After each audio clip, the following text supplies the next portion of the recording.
উৎসবমুখর পরিবেশে লন্ডনের এক রেস্টুরেন্টে 17 জুন অনুষ্ঠিত হয়েছে ইউনাইটেড ওসমানী নগর ইয়ুথ অর্গানাইজেশন ইউকের আনুষ্ঠানিক অভিষেক ও ঈদ পুনর্মিলনী অনুষ্ঠান। সংগঠনের সাধারণ সম্পাদক নাজমুল মাহমুদের পরিচালনা এবং সভাপতি KMM সুহেবুর রহমানের সভাপতিত্বে আয়োজিত এই অনুষ্ঠানে প্রধান অতিথি হিসেবে বালাগঞ্জ ওসমানীনগর এডুকেশন ট্রাস্ট ইউকের সাবেক সভাপতি আনহার মিয়া এবং বিশেষ অতিথি হিসেবে বক্তব্য রাখেন সমাজসেবক সামাদ হোসেন মুরাদ এবং সুয়েজ আহমদ।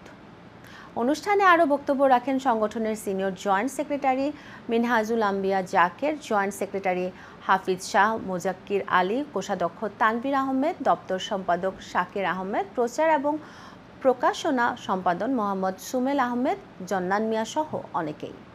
সভাপতি সুহেবুর রহমান তার সমাপনী বক্তব্যে যুক্তরাজ্যে অবস্থানরত ওসমানীনগরে তরুণদের একত্রিত হয়ে সমাজসেবামূলক কাজে অংশগ্রহণের আহ্বান জানান এবং অভিজ্ঞদের পরামর্শ এবং সহযোগিতা কামনা করেন।